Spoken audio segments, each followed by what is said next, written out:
It started at exactly 3:17 a.m. Marcus Reed, a small-time radio repairman in a quiet Louisiana town, wakes up to a strange sound, static coming from a radio that isn't even plugged in. Then a voice cuts through. "If you hear this, don't trust the water." The signal cuts. Marcus checks his phone. No calls, no alerts. Then he notices something strange. The radio is an old police frequency unit from 1998. A unit tied to a case everyone remembers, but nobody talks about. Hooked to audience. Who was on that radio? And why did they warn him about the water? Welcome.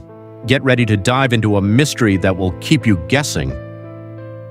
It all began at precisely 3:17 a.m. Marcus Reed, a man whose days were usually filled with the quiet hum of his radio repair shop in a sleepy Louisiana town, was jolted awake by an impossible sound: static. From a radio that wasn't even connected to power. Then, cutting through the eerie hiss, a voice emerged, chillingly clear. "If you hear this, don't trust the water." The signal vanished as abruptly as it appeared. Marcus, disoriented, reached for his phone. No missed calls, no urgent alerts. But as his eyes adjusted to the dim light, he noticed something profoundly unsettling.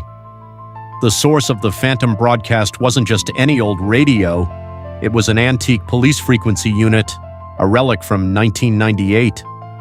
Why would a decades-old police radio, unplugged and forgotten, suddenly crackle to life with a cryptic warning? This wasn't just a glitch, it was a signal, a breadcrumb dropped into the darkness. This is just the beginning of the Bayou Signal, a 10-chapter mystery series that will pull you into the heart of secrets buried deep. In Chapter 1, The Static Call, we're introduced to Marcus Reed and a mystery that defies logic. What does the warning about the water mean? Who sent it and why now? The silence that followed the broadcast is more deafening than the static itself, leaving Marcus with more questions than answers.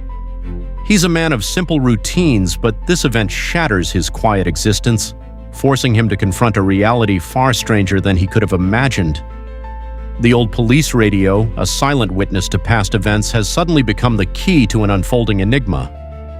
As Marcus grapples with the implications of this impossible transmission, the very fabric of his peaceful town begins to feel off. The air seems heavier, the shadows longer, and the familiar landscape of his home now holds an unsettling unknown. This is more than just a strange occurrence. It's an invitation into a puzzle where every piece is crucial and the stakes are higher than anyone realizes. Thank you for joining us for this introduction to the Bayou Signal. We hope you're as intrigued as we are. If you're ready to uncover the truth, follow along for more chapters.